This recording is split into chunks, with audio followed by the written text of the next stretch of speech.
Welcome, everybody. Thank you so much for joining us. Yes, come on into the room and put a line in the chat. Let us know who you are, what your pronouns are, where you're joining us from. We're delighted to be here today with you for Close Polls, White Responsibility. Stop asking, why is it so close, and do something. Do something. Yes, do something. How are you Hey, I'm feeling Danny Smith today, Mathis. Danny? How are you feeling, William? I'm doing well. Karen, William, it's awesome to be with the three of you. I'm really excited. Hey guys, we're just gonna have like a really cool just chat show. And Karen, thanks for hosting this. Awesome. Yes, thank you. Karen, tell everyone a little bit about who you are, what you do, and then we'll move on to William and get started. Sure. Thank you so much. So, my name is Karen Fleshman. I reside on the unceded traditional territory of the Ohlone people, also known as San Francisco, California. And I am the founder of Racy Conversations. We are Yeah, a workplace racial and gender equity workshop facilitation company. And I'm also the founder of the Interracial Sisterhood yeah, Coalition, which is an opt in community for women of all ethnicities, ages, sexualities, class statuses, regions of the United States, where we come together across difference to heal the racial divides among women and women identifying people. We're also open to gender expansive people. Cool. Thank you, Karen. And you host an annual international conference, right? Yes. So in 2024, we organized two interracial sisterhood retreats. So one in 2023 in Miami, one in July of 24 here in San Francisco. Now we're working on our 25 retreats, and I'm super excited. We're going to try to do a retreat in Big Sur, California, and Oh, we'll nice. do another retreat, fingers crossed, in Barbados. So be on the lookout for news about these things. They're going to be freaking awesome. Awesome. Yeah. Yeah. That's awesome stuff. Thank you. Thank you. Thank you. Okay. So, without any further ado, for those of you that don't know, and even for those of you that do, I'm Danny Smith Mathis. I am a writer, co author of Shut 'em Down: Black Women, Racism, and Corporate Everyday Struggle, How Toxic Workspaces Impact Black Women. And I am an advocate for the advancement of respect for Black women in the workplace across all industries. Conversation strategist, which means I just like to stir stuff up. So anyway, we're gonna stir some stuff up today with my good friend William Watson. Mhm. Hello, Dr. Watson. Hey, it's so Good funny because evening. one of my nickname in college was Sherlock. So here we have Sherlock and Watson. So Oh, wow. anyway. Oh, my God. Well, if you work so hard to get a doctorate and then people think that's cute and fun, because it's Dr. Watson, it kind of takes the wind out of your sails sometimes. Yeah, I get you. Listen, well, Dr. William Watson, and we just fondly call him William, from a dirt road childhood in Mississippi. Parents were just instrumental in the 1960 civil rights movement. He's an Aspen Institute Presidential Fellow for the College Excellence with Stanford University, by the way. And he earned his doctorate from San Francisco State University, Centers Yes, of Social Justice and Equity, right, William? Am I right? Did I that's get that right. Yes. right? Yeah. So, and here's the cool thing: Dr. Watson founded the Waterbrook LLC during the COVID pandemic, and all of those where there was just all these threats, right, about autocratic threats about our future American democracy. So Yes. he's here today as also the author of the book 10 Steps for White America for a United States of America. And I'm really, really excited. Thank you, Dr. Watson, for being here. Thank you so much. Yeah, it's really amazing. I had an opportunity. during the pandemic, like everybody else, we were just so, I think everybody was really worried and scared and what's going to happen. And for a long time, it had been a long time in the culture since we had all sat together, focused on one thing, and that was each other being isolated and worried. And, in that really intense time of focus, all of a sudden, everybody with horror saw what happened to Mr. George Floyd. And I think that, it's not an uncommon story that I come across several people who are doing what they do now because that was a turning point in their lives. That was a pivot. That was a something's got to change. We cannot possibly live like this. And I think both of you know that in my postings, my content creation, I talk about this all the time. What's been happening to Black America for generations boils over into white spaces, and then all of a sudden, white people feel an urgency to do something about it. And Right. I think that that is really what happened when everybody could see before their very eyes, which for a little while were not lying to them. Sometimes people say, don't believe your lying eyes. But I think the entire world could see without lying eyes that, there's something really wrong in the United States of America.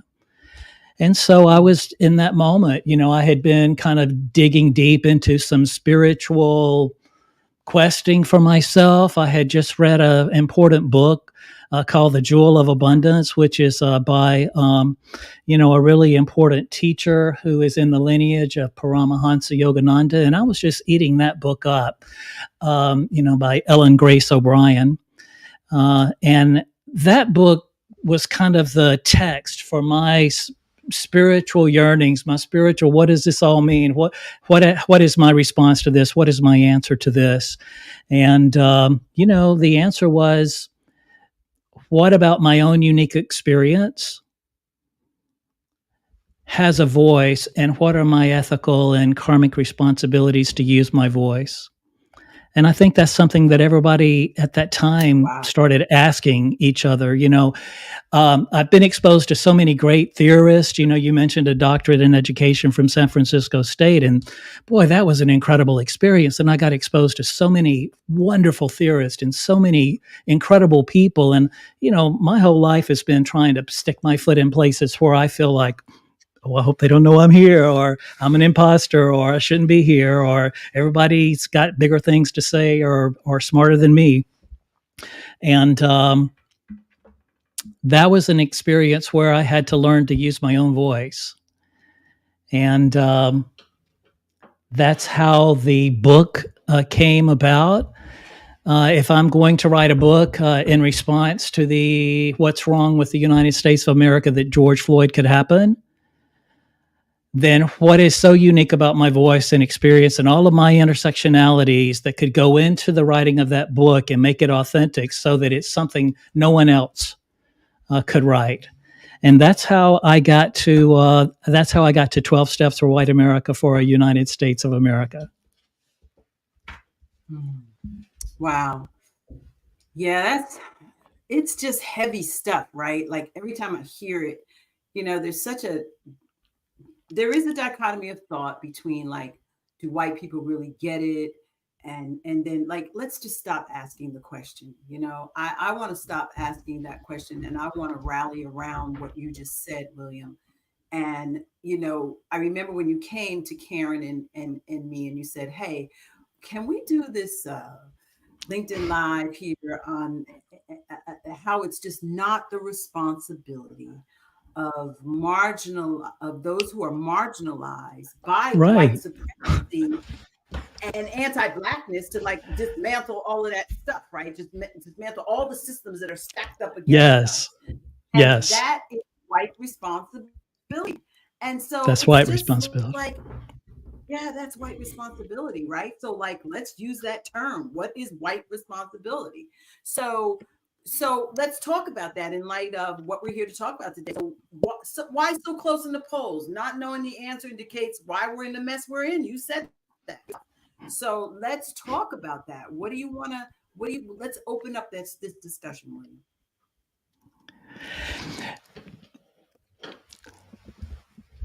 There is a short answer and a long answer. Okay.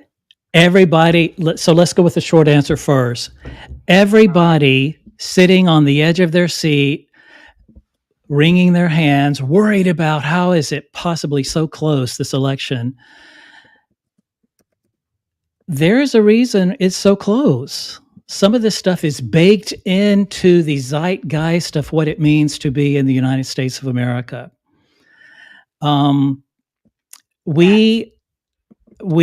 It's baked in. So there's some parts of it we've been conscious of for a long time. Some parts of it we can see things right in front of us, and we don't know exactly what to call that. We can't. There's part of the training for the white club where we can't see whiteness, and so Karen can validate for me without me asking her. It happens every day, all day, that white people walk into white rooms and never ask the question, look at all these white people. Right? We never walk into white spaces, which is common. I mean, that's a normal experience. I grew up in Mississippi with the largest African-American population of any state in the country. So it was less likely for me to walk into all white spaces all the time for days on end. But I live in the San Francisco Bay Area now, and I can walk into a whole lot of white spaces on a regular basis, and it looks normal. It feels normal. There's nothing that triggers any whiteness about it. It seems normal. But you let one black person walk in the room, and all of a sudden whiteness gets triggered to say, that's a black person. Mm-hmm. Mm-hmm. Mm-hmm. Yeah. And so, what is whiteness? What is it to be white in America? Where did white come from? How long has white been a thing? Queen Elizabeth wasn't white. King James Bible, King James was not white. Shakespeare was not white. White is something that got constructed over time, steadily in colonial America, so that by the time 1691 came around, we have it in Virginia colonial law, a definition for white, and it was about who could have what? Property. Wow. Who could have what? Whiteness is intricately and intimately, and it cannot be extracted from this concept of who can have what in America. Mm-hmm. Mm-hmm. Mm-hmm. So, William, you said something very interesting in one of your posts, and you said that. So we asked the question. So why so close in the polls?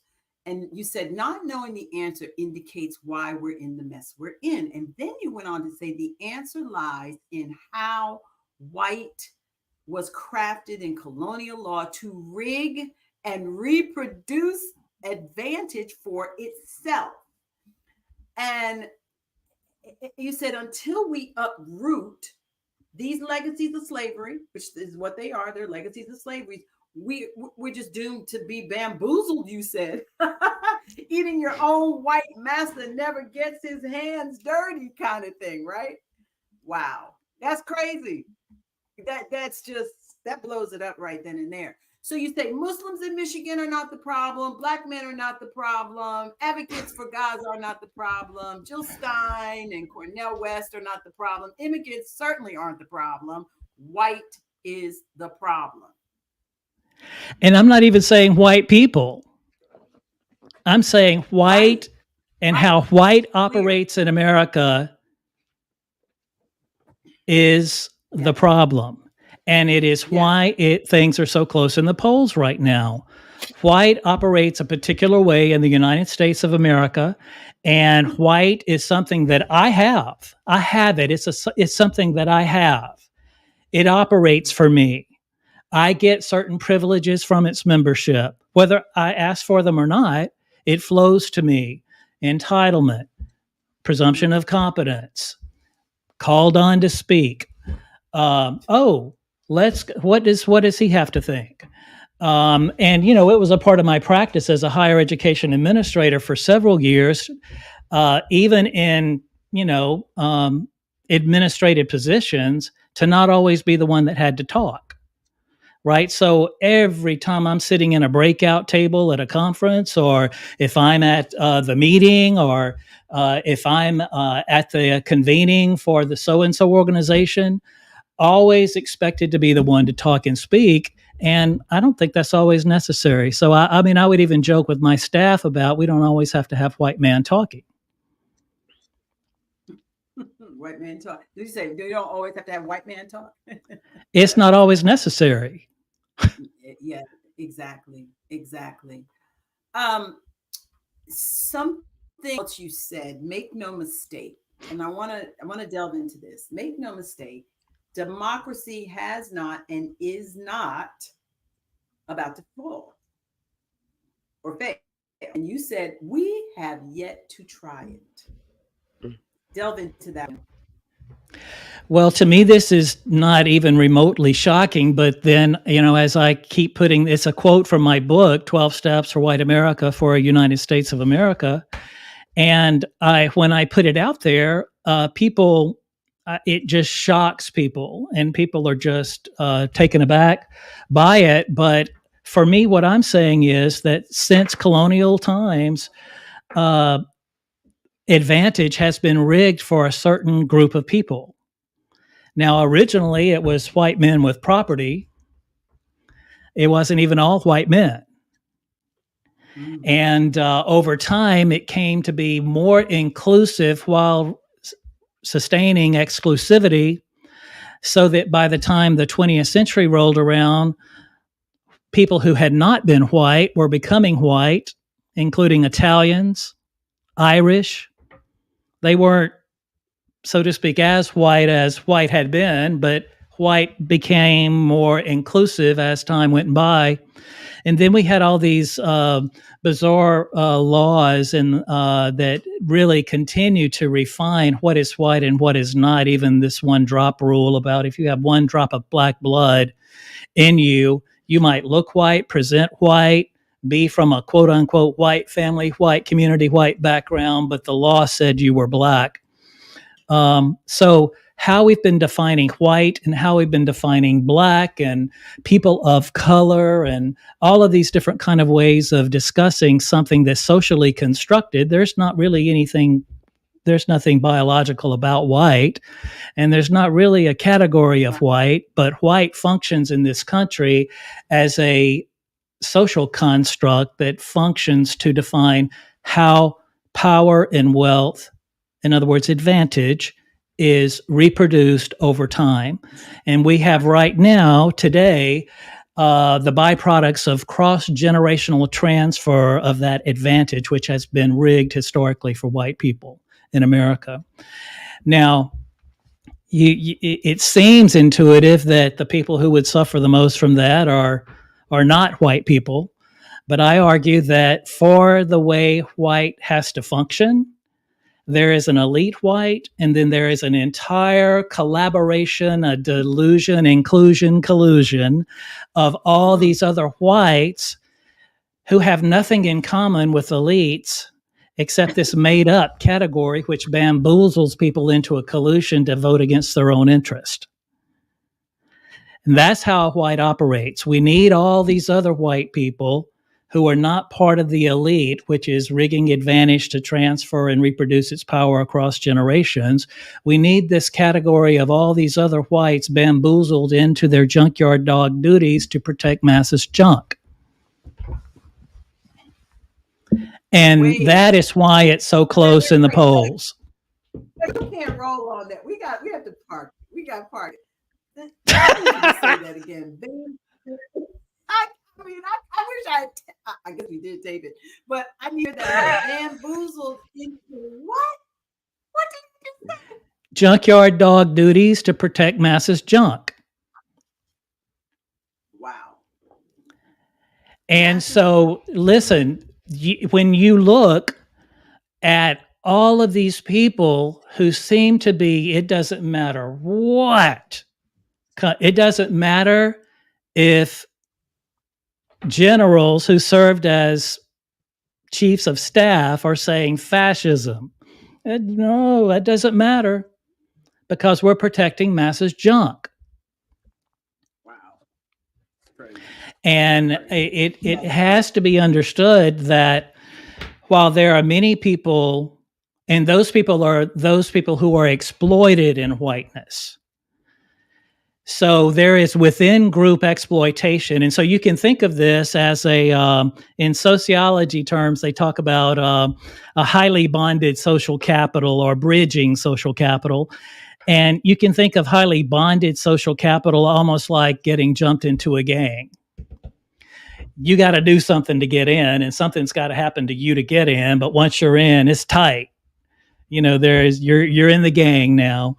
And this is what's happened in America across generations, repeated over and over and over again, where each generation continues to reproduce whiteness as highly bonded social capital. That means we're jumped into the whiteness gang. We have to do things for our membership, which are against our own best interest. Most white people in America would be better off if they voted with other people of color for policy interest in common. But that's not what happens. Through the exploitation, which has persisted across generations, exploited whites do something against their own interest to protect the interest of people they've been bamboozled into believing that they are like. We are alike because of white. Right. I'm white. Rich daddy's white. We're all white, and we're taught that white is good. White is salvation. White is beautiful. It's great to be white. I'm not stopped all the time by the police. White's got trickle-down benefits. So while there is this massive exploitation where whites collude in this elite whiteness, there are trickle-down benefits. The problem in America is because of growing inequality, we have seen fewer and fewer crumbs drip off and drop off the white table from massa to the people who are exploited, and exploited whites they're pissed off. It ain't, being, a jumped in female dog ain't what it used to be. And somebody's got to pay. The conditioning says who's got to pay are these vandals at the gate. In other words, these people who are coming to get us. Now, that's as old as ancient Rome. When the Vandals sacked Rome, we have the term vandalism in our culture, in our English language today, which means somebody's bad doing something terrible to somebody. Vandalism, vandals. And so we have that in this in the Eurocentric consciousness that somebody's coming to get us, and that's ancient. It's just that along comes colonial America, and here we have this this construct where that ancient narrative, that ancient consciousness about we are Rome, but vandals are at the gate. That's part of the consciousness of Eurocentric culture. And you can capitalize on that. You can exploit that. You can use that to bamboozle all these masses of people who were originally more like indentured servants who had things in common with those who were enslaved. That was a voting bloc. That would outvote elites every time. So we're going to say we're a democracy, but we're going to exclude rights and privileges, including the franchise to vote, to these people in this elite category who we have defined who can have what. I think so we should be in Kamala's cabinet. Should be in what? I think you should be in Kamala's cabinet. I'm happy to be in my own cabinet right now. I'm happy to be in my own cabinet. Oh my gosh. This is But why is funny. it so close in the polls? So this gets to why I'm saying you don't know the answer to this. Why are you wringing your hands? And I'm inviting us to be embarrassed by the fact that we don't know. Now, why do we not know this? We don't know Well, this wait, because hold on. Do we not know, or do we just want to act like we don't know? I think it's all of that. It depends on how you ask the question and when you're looking at it and what you're in reference to when you make the comment. It's Okay, part of go all ahead. of that. Okay, go ahead. I am, and to me, these things are not, these things I'm learning from my mother who in 1960s Mississippi, who raised me in the civil rights movement. And, along the way, I tried to start approximating standard English when that wasn't my first language. My first language was this country redneck stuff that had such a twang to it, you couldn't hardly understand what I was saying when I was a child. That's how I grew up. And so along the way, the more I went to college, and I kept going to college and college and college, I started trying to approximate the English language to have these conversations with people. And I always thought, well, these people know more than I know. They do better than I do. And even when I moved to San Francisco, growing up in Dirt Road, Mississippi, I thought for sure San Francisco was going to be an intellectual community of liberal people who were cultured and understood things and had a grasp on racism. And then, all of a sudden, I'm here for 30 years and I still almost daily am just taken aback by how racism rears its ugly head in San Francisco, California. I've had people look at me in the Bay Area, and Karen, I know you'll appreciate this. I've had people look at me, listen to my accent, and feel so sorry for how horrible it must have been to grow up in such a racist place as Mississippi, while we are passing the car wash with nothing but Latinos working at the car wash.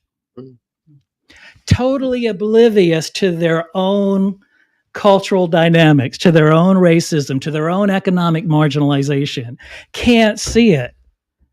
So what you can see and what you can't see, I appreciate all my training in that and my education, but I learned that from, mother and daddy, who taught me to, be on the lookout because who you're sitting next to may be in the Klan. And the Klan threatened to kill us. My mother and father were voter registration drive people. My father was instrumental in starting Head Start when that was part of the Kennedy administration, Sergeant Shriver. You may know Maria Shriver, who was First Lady of California for a while, Schwarzenegger.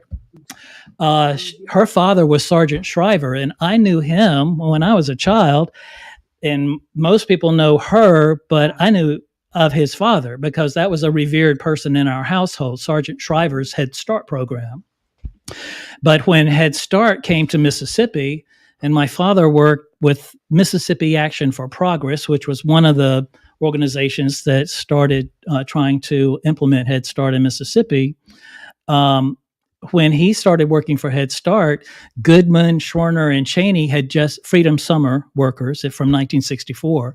They had just been killed in the county next door to us, which is Neshoba County. So when I was 17 miles away as a child, with the Klan already having threatened us, Goodman, Schwerner, and Cheney were killed by that same Klan 17 miles away. So when they would call our house, and you couldn't see who was calling them because it was a rotary, it was a long time ago, so you just always picked up the phone, and they would tell me to go pick up the phone. Well, I'm a very young child, and I picked up the phone, and this redneck with this pathetic accent says, "We know what your mom and them doing, you better go tell them we bombing the house." I've had a lot of great therapy. I ain't over it. I ain't over it. I'm not over it to this day. So they taught me that They taught me to understand how white is a social construction. And I can walk in with white, but I might not walk out with it. It's situationally afforded to those who uphold the reproduction of power and wealth across generations. And if you don't do that, then your adjacency to blackness strips you of dimensions of your white power and privilege. Woo. Wow, this is heavy. This is heavy. I hope the audience, whoever's listening, thank you for listening. This has been powerful already. I need like a Tylenol already. My goodness. But it's necessary conversation. You know, we just don't talk about the white and whiteness. And like you said, it's not a people thing. It's a systemic thing, right? It's built. It's a function. Masses junk. It's built on masses junk, right? Masses junk needs all these other people to protect it. Massa, as powerful as money and as powerful as elitism is, it can be overcome. And that is the quote unquote problem with democracy. So that's why it hasn't failed yet. We haven't tried it. We have been reproducing a plutocracy across all these generations that the United States has been in operation. And so the question, and even it's the first step, it's the learning outcome of my first step. If you practice the first step in my book, which is basically boiled down to there's a problem, and part of the outcome of learning what the problem is that you will be able to differentiate between a plutocracy and a democracy. So that means that we aspire to the hoped for democracy that we want. We're all fighting for. I mean, I've been in other cultures before and stranded and lost and didn't know if I was going to make it back. And I mean, stuff like America the Beautiful, would make me homesick and I'd start crying, wishing I could get back here. There's something about it that we love. There's something about it that is so hopeful, so incredible, so promising that we work for it. We want it to happen. But there are other people who have equated that experiment with the reproduction of a plutocracy. And those people like to sing proud to be an American, where at least I know I'm free.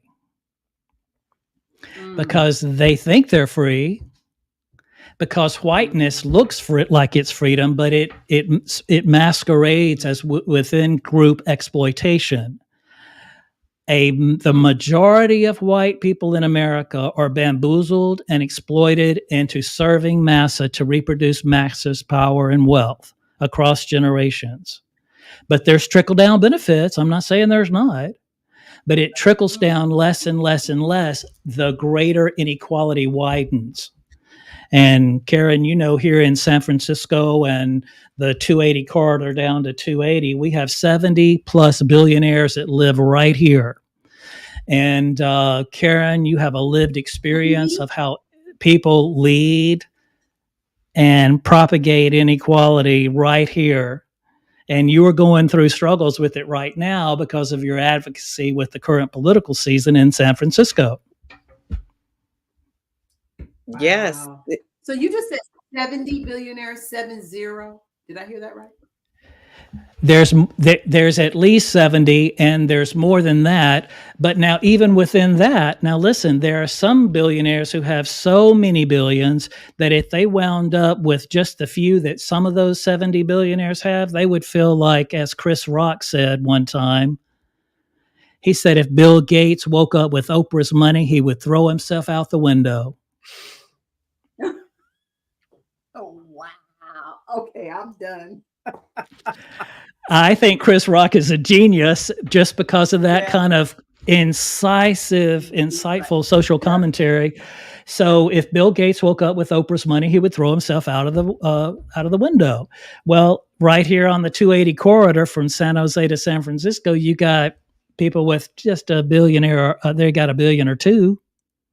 And then you got some that have extravagant amounts of money.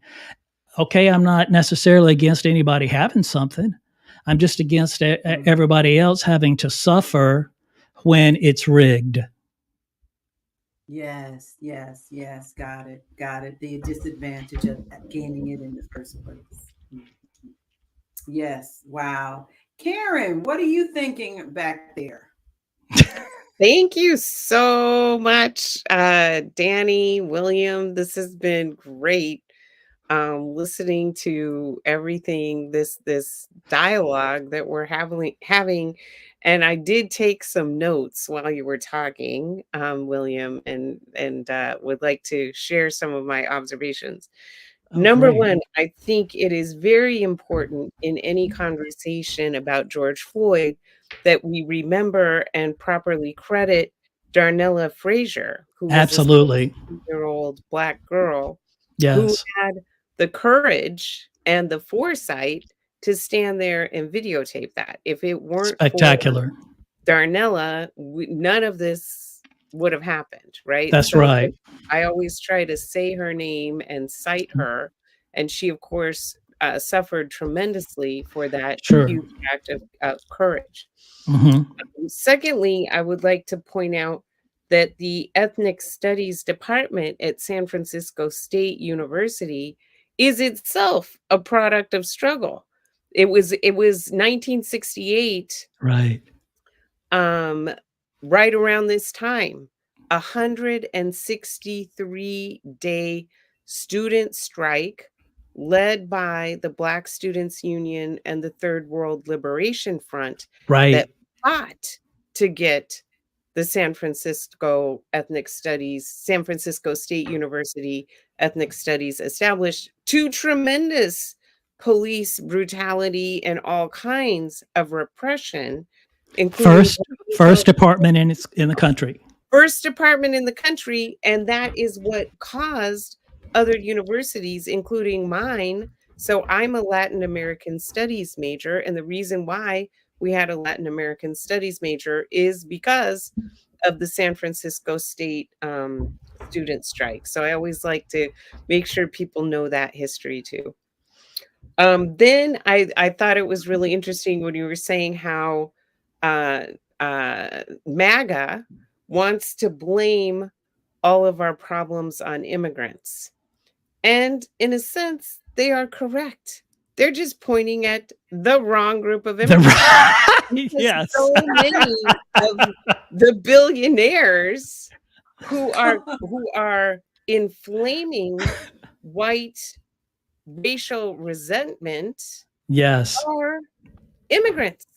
Whether we're talking Rupert Murdoch, immigrant from Australia, Yes.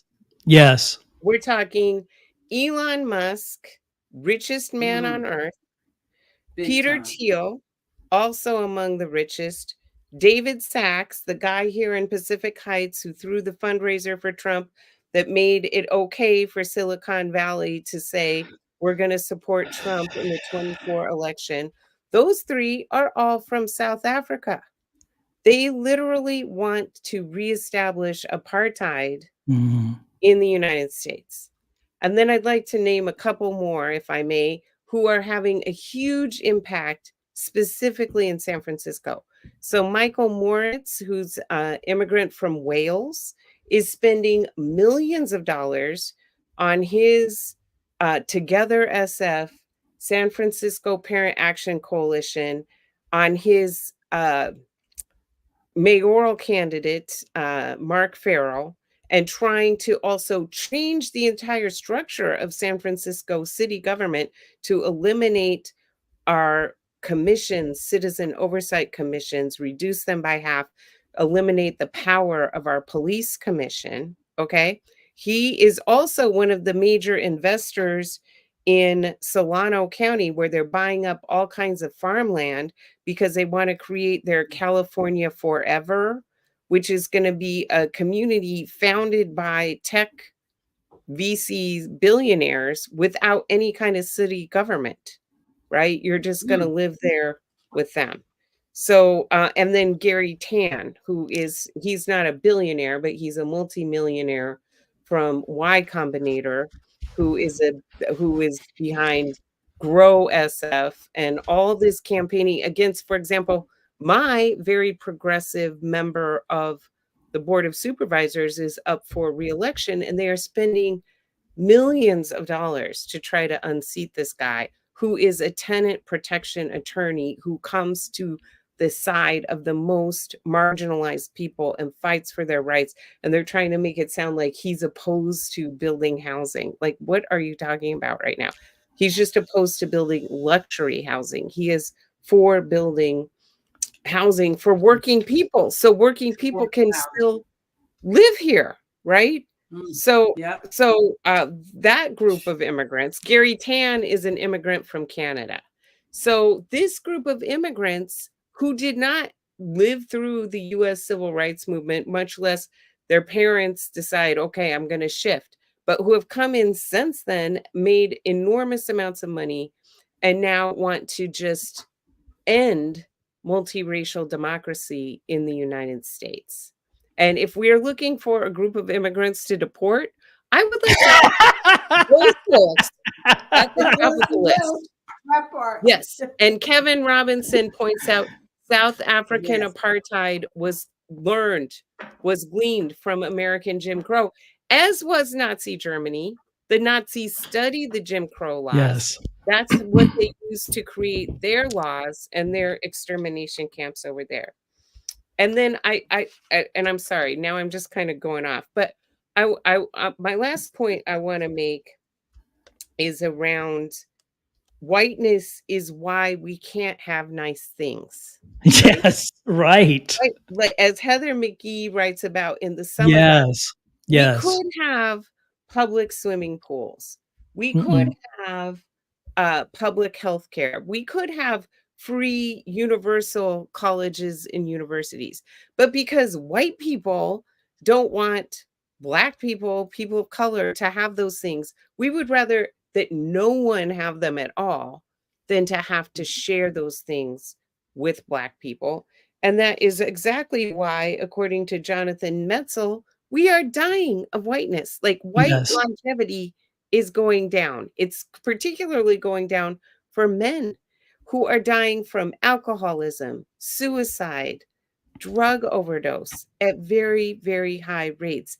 And the areas where they are the most red Republican is where where white life expectancy is going down the fastest. So we are literally, this is killing us, people.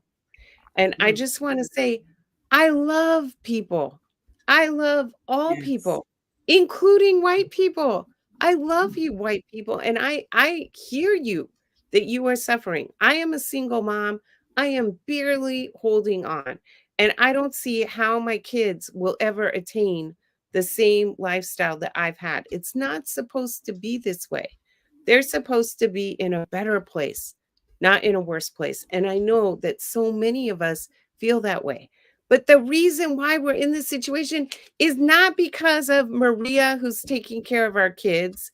It's not because of Juan, who's roofing our house. It's not because of Jose over there picking the lettuce and the strawberries that we feed our families. It's because of these other immigrants who are making us believe that they are responsible for our problems when it's really, as you would say, Jonathan, as you would say, William, massa. Yes. Wow, Karen. Packed. Yeah.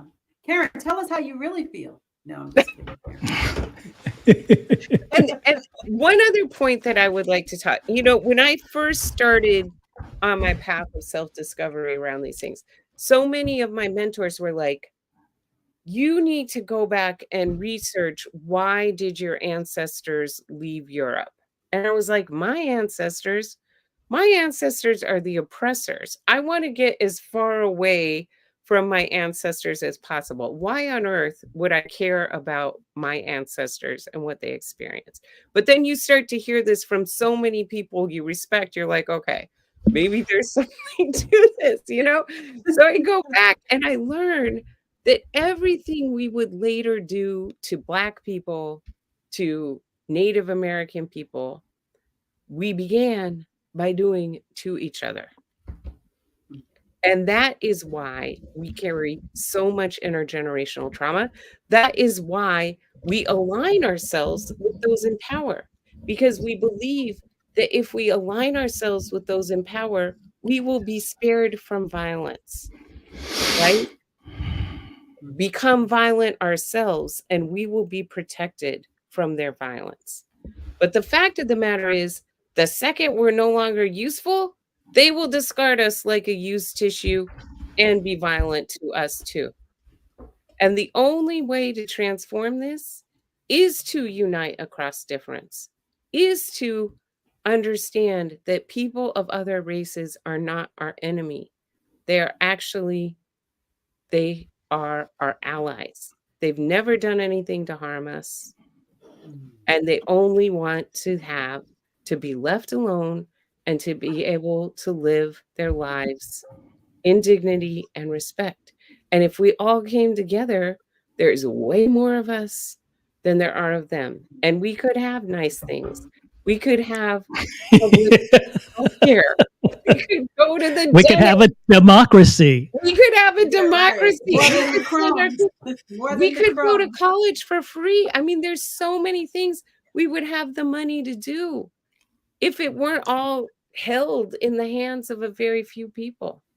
So that's how I really feel about it. Sorry, that was a big download, but you said a sorry, lot of not stuff sorry. and No, Karen. it brought never up a lot of apologize. stuff. No apologies here. No apologies here. But you touched on something, and I want to kind of wind it down because I know we're getting to the top of the hour. You were talking about all the how it's whiteness is killing us, right? And you was talking about the red states and the alcoholism and the drugs and all the things, right? In William's book, 12 Steps for White America for a United States of America, there's a great, and you guys got to go to Amazon, get the book. I don't know, Karen, if you can even put the link to his book in there, but I would really like folks to have that if they don't already. But one of the things that you talk about in terms of the solution, William, and I like this, and I want to kind of sort of wind it down on this, is that you say that the solution is to address elements of dysfunction common to both rigged advantage and alcoholism. And so you take these 12 steps of known recovery principles to unshackle the past, promote U.S. security and global competitiveness, and Yes. outcomes. Yes. Let's talk about that. Let's finish up there. Yes, let's do, because I forget sometimes that this is because people do say, oh, this is heavy, and oh, you blew me away. And I'm like, I'm conditioned by going to an AA meeting 38 years ago where my life was totally rescued. So it's common for me in my recovery experience to just go and hear the most horrific, horrible things you have ever heard in your life out of my own mouth and out of the mouths of other people who are absolutely delighted to tell you about it because it's part of the recovery process.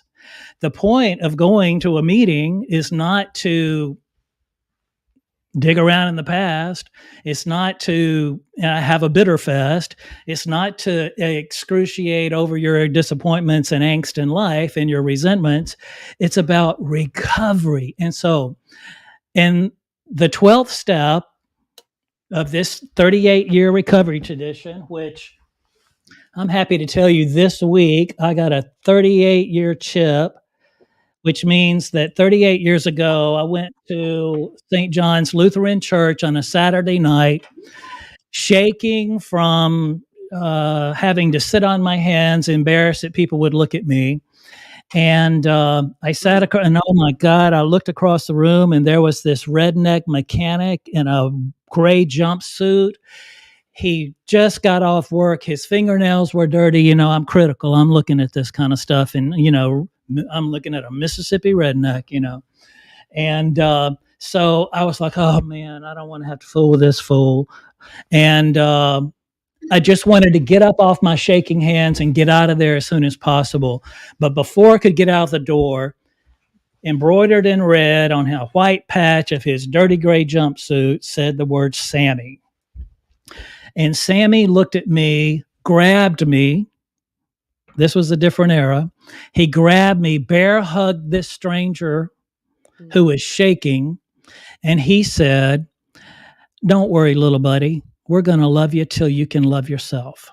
Mm. Oh, wow. Wow. Wow. Wow. You can make me cry over here, Yeah, William. that's a heavy that's a headbender. We're gonna love you until you can love yourself. We don't worry, little buddy. We're going to love you till you can love yourself. Now, here I am judging the man for dirty fingernails, being a redneck mechanic from Mississippi, and he saved my life. I was ready to run out of there and never come back. But if somebody just all of a sudden loves you that much, Yes. your desperation is all of a sudden quickened. This love felt so good that it represented 38 years of a bonus life to which I'm not entitled, but what an incredible bonus life that I have gotten to live. Amazing. And you can look at this little dirt road redneck who couldn't even use the standard English when I was first came on the scene to somebody who can legitimately be accused of a doctoral level coastal elite in San Francisco. Now, that is a life. I mean, it's incredible. And that is really the redemption story that's behind 12 Steps for White America for a United States of America. The book is not about all these bitches done this horrible thing. It's about look at who we could be. Look at what love could do.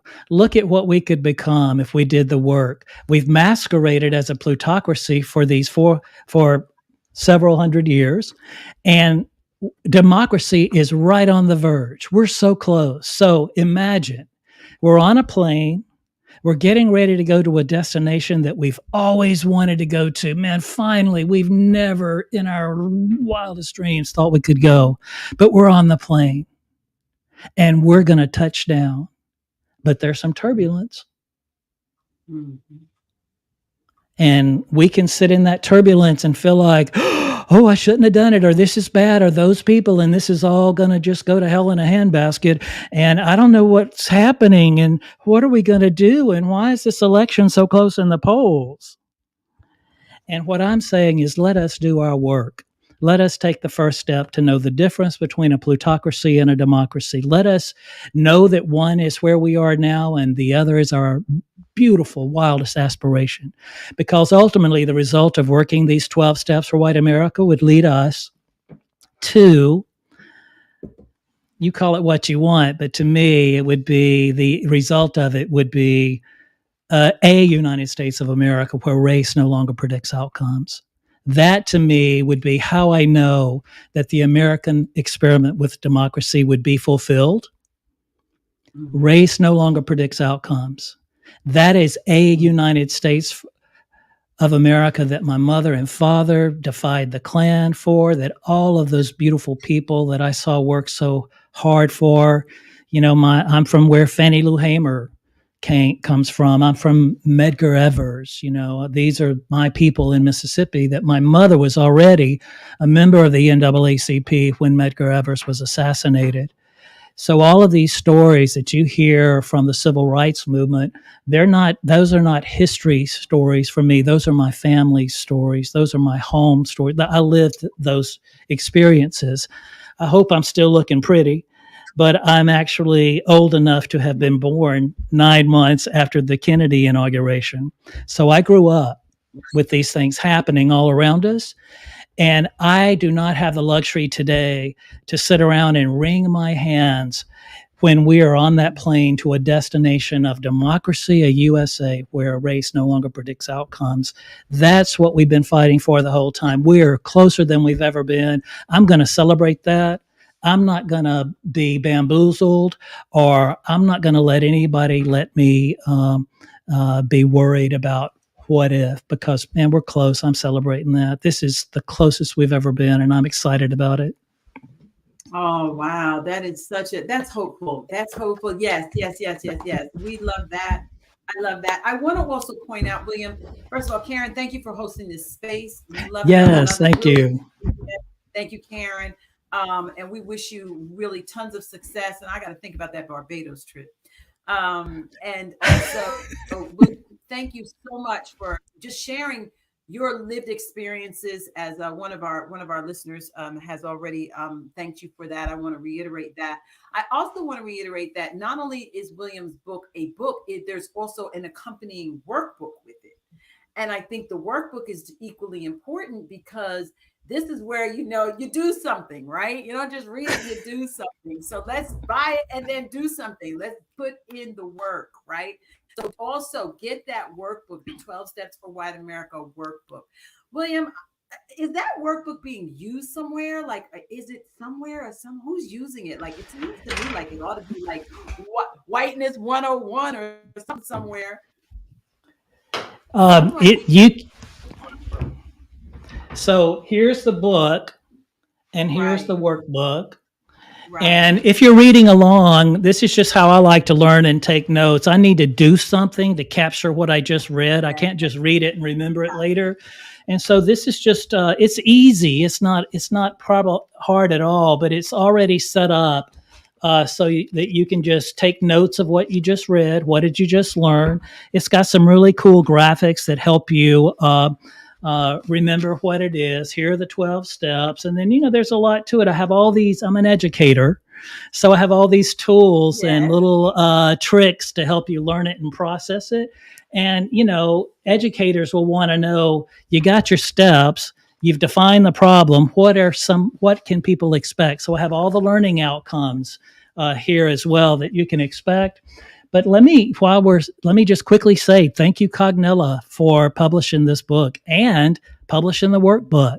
Thank you to Twin Flame Studio, who's working with Cognella right now to produce the audiobook version of this. I know a lot of people haven't got time to read, but they're commuting, they're at the gym, they can go hiking, they can listen to the book. So that's coming out in just a few weeks. So thank you to people like Kevin Robinson, who I just saw in the comments, who is the editor of 3/5 magazine online. It's a social justice magazine, beautiful, faith-based nonprofit magazine online that he's given me the privilege of publishing some articles at.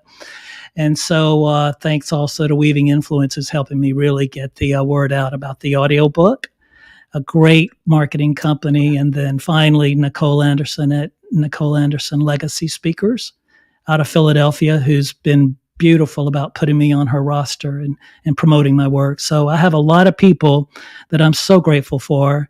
And lastly, nice. Karen, I think you will know who this is. Oh, this yes. is the 400-year Holocaust. This is one of the great tools in my own education. And this is by a great San Franciscan, Dante D. King. And this is called the 400-year Holocaust. And I like to lift other people up and showcase other people because I can't expect to receive what I haven't given. So I'm showcasing this book today. Dante D. King is an incredible writer, speaker, and author. And this book right here will educate you if you don't read one other book. If you don't even read mine, I'd love for you to buy it. Please do. But learn about the history of this country in this one book. It's incredible. Wow. We are at the top of the hour, but I have one of our LinkedIn users says this: it would be amazing if William and Karen did a LinkedIn series of posts connecting the mental illness of privilege with democracy and the economy, and how self-love and acceptance is essential to creating space for true empowerment before the election. I so agree that we are close, but based on November 5th, it can push our opportunity to turn the corner so far away. No pressure, but I think this talk is such a blessing. All the best. Wow. Beautiful. Thank you. Wow. Thank you. Right. Great. So you all need to look at that comment when you get back to LinkedIn and see what you're going to do, Karen. I'll be back. I can come back. Well, going to the point of doing something, I'm actually headed to Phoenix. I was there last weekend. I'm going back tomorrow. I'll be there all weekend. Then I'm going back on Wednesday. I'll be there through the election, knocking doors.